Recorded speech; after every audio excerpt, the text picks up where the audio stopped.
Hey, and welcome to Speakers on Edge. We're doing our 15 minutes of fame today, where voices of vision are sharing messages that matter. My guest today, it's Alan. Alan, who are you? Well, I'm Alan Brown. Thanks for inviting me, Jake. I'm based in the UK. I'm a business author and formerly what's known as a bid writer, which some of your viewers may or may not know what that is.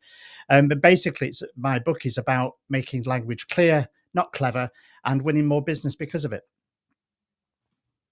Okay, let's. You're a bid writer. Yeah. So let me explain very quickly what that is. If a company wants to work with, say, the local government, local authority, what happens is they put out what's called a tender. So they invite companies to bid. And what my skill has been over the last few years is to write those bids on behalf of. So, an example, I'd work with, say, my first company I worked for was a landscape gardener, wanted to win the contract to look after all the landscaping for all the schools in the local area. So I helped them write their response and etc. for them to win that bid. That's a very simple one. It can be anything up from that to just about anything that the local authority needs or national government needs. But that's not what I do now. What I realized is the skills that I'd learned in that particular industry meant that I use language for business in a very, very clear and transparent way.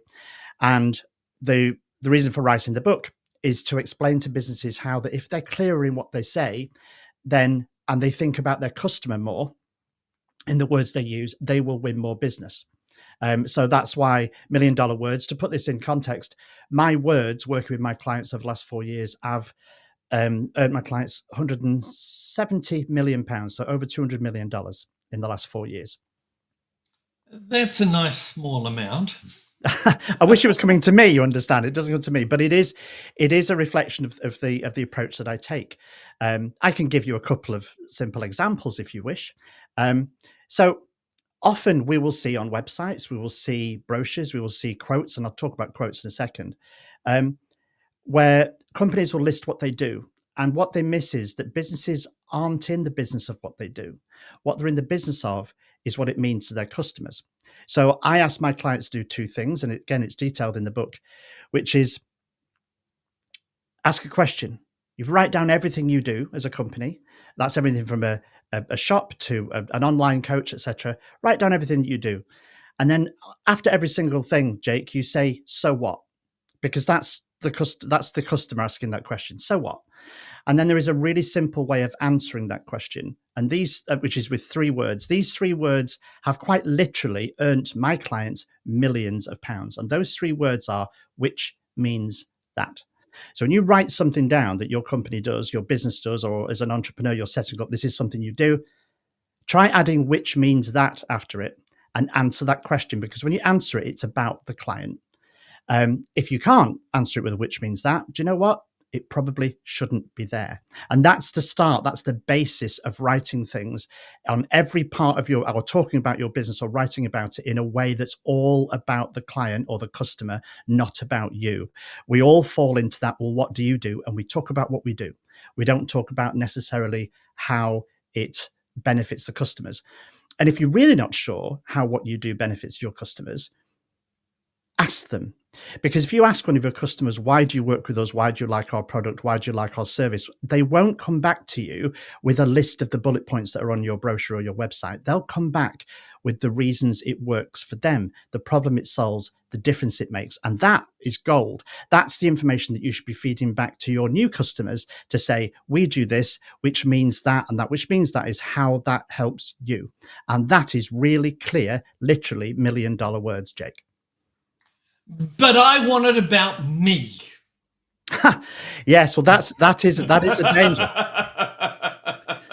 That is a danger. We all.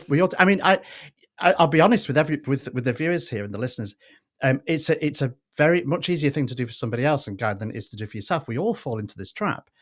But the reason for writing the book was I've read a lot of business books, and there's some good, some bad. But there wasn't really anything that made this really, really clear. There's no origin story in my book, for example. It isn't about me, quite literally, to answer what you're saying, though. It isn't about me. Every page has something that you could actually use. Think, all right, do you know, I can implement that now. I think the basis is what you have to understand is you can have systems and software and processes and all these nice toys, all these wonderful things we can use. But the unifying factor in your entire business is the words. You have a landing page, it has words. You give a presentation, you're using words. You type an email, it's words. You ask for a testimonial, it's words. Everything is words. And it's so undervalued how important it is to make sure that they're right, to make you stand out. So to come back to my background as a bid writer, the reason why I got into where I am now is because I was asked a question about how do I stand out in a crowded market, which of course is many small businesses issue. And my answer was, well, you talk to a bid writer. And the reason why I say that is that's what we do, is how can you make two different cleaning companies, for example, going for a cleaning contract in a commercial building, how do you make one stand out against the other when they're both the same price and they both do the same job? And that's how you present it, and it's how you explain how you're going to solve that company's problems. It's also essential that companies understand the business that they're in. So just briefly on that thing with a cleaning company isn't just in the business of cleaning. They're in the welfare business for the staff that are in that building. They're also in the recruitment, training and management of cleaning contracts business, because that's not what that company wants to do. That's not their core business. And these are the things they need to understand, but then articulate it in very simple ways. And it is easier to read about this and apply it than me explaining it here, I'll be honest with you. But the purpose of, and the feedback I've had, is that now companies that I've been working with are changing their documentation, they're changing their presentations, they're changing their, what might have been their elevator pitches, if you like, to make them clearer and all about the customer and not about them. Because to be honest with you, nobody cares. What you're saying is incredibly important for business owners to understand. Is it relevant in every country in the world, or because we have a worldwide audience? I would think so. I mean, there's going to be some. I mean, I've worked in the UK, I've worked in the States, worked in Canada, and so you have a similar language, not always the same. But I think making sure that what you do is customer first. I'm going to make what I think a logical assumption. That's always going to be the most important thing, that the customer, the client, needs to be first. You need to understand what their problems are, and you need to become the way of fixing their problems. It's the reason why I say to be clear, not clever. Clever language, technical words, or this thing we all know, curse of knowledge, where you talk about something as if people understand what you're talking about and they might not do. If you can't explain it in a very, very straightforward way, maybe to a 7-year-old, like the argument is you don't understand it. I think that's sometimes attributed to Einstein or so, but basically you should be able to explain things in a really simple term, how it makes a difference to them, which is the reason why you asked the question, so what, Jake? So what is a really valuable question. It drives my clients nuts because I ask it all the time, because it forces them to get to the point where they have to explain what difference it makes, not just what they do. It's not important to say things, or we use some great machinery, for example, or God forbid, say something like we're committed to quality, which is a phrase that means nothing. Don't say you're committed to quality. Explain something, give an example that demonstrates you're committed to quality. Don't use an empty phrase like that. So there are lots of elements to this, but it is very important. I would like to assume in every area of business and every language, I still think this applies. We are considering actually taking the book into other territories and doing a translation. And the feedback I've had from the initial conversations is, yes, this would still apply. We might need some idiosyncrasies there language wise, but certainly the customer being at the center of everything you say is incredibly important. Whilst the customer is incredibly important, I'm the business owner. My profit and my income is what matters. Is the customer really? So are your $1 million words going to make my company that much more profitable? Very good question. And yes, because I'm playing devil's advocate. No, I understand that, Jake. I think it's about winning work. It's a competitive world. How do you stand out? One really easy way. It isn't new software that you buy. It isn't a new toy you get. It isn't a new marketing company. Because this is really important. This is nothing against marketing. That what we do, or what we do in $1 Million Words is not marketing. Marketing copy is a skill. And I'm going to give you an explanation of the difference here. So marketing in all its forms, you can think of as your shop window. And you think of your business as a shop. Whether it's a shop or not is immaterial. Think of it as a shop. Marketing is your shop window. Really good marketing gets people to look in the shop window. Really, really good marketing gets them to open the door and enter the shop. What we're talking about here, Jake, gets people through the till, through the checkout, and gets them to pay. So absolutely, yes. This isn't about fluff. This isn't about there's nothing about, let's say, marketing copy is really, really good, but it has a really big canvas. What I'm talking about is something really, really focused so that your customer, potential customer, understands why buying your service, buying your product, working with you, etc., why it's better to work with you than somebody else, because you understand them better. You understand their problem, and therefore you are better fixed to solve it with them. And then it becomes, if I'm honest, it becomes less about price and more about what you can do. And the last little piece, we could talk about this a lot, and I know we've only got so much time. One thing that I'm very anti, and this goes with people like I work with, such as I work with builders and plumbers and all sorts of people that are on the tools and the utilities tools. And I have now, all my clients, I've trained them not to ever send a quote, because a quote is just a number. What you send is a proposal, and that proposal is all about what you're going to do and the difference it's going to make to them, not just a list of things you're going to do, but the reasons why you're doing it and why you're going to. So it's essential when you visit a site, you ask them questions and say, why did you choose us? What's most important to you? You feed it back to them.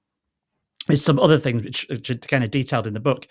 But you turn a quote, which is just a number, into a proposal, which puts that number in context. So it makes them saying yes and choosing you and paying you much easier. And although we're talking there about something, that could be just to affect one plumber, it's the same approach with a multi-million-pound business. It's exactly the same.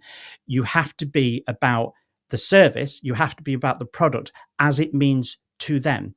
Otherwise, you risk creating something that nobody wants, or something that doesn't differentiate you against somebody else. And this is a way of doing that without spending a lot more money on marketing. See, what you're talking about, I love it, because it's relevant to the small business owner, the medium size, the bigger, and then the larger corporates as well. Yeah. And the thing is, sorry, go.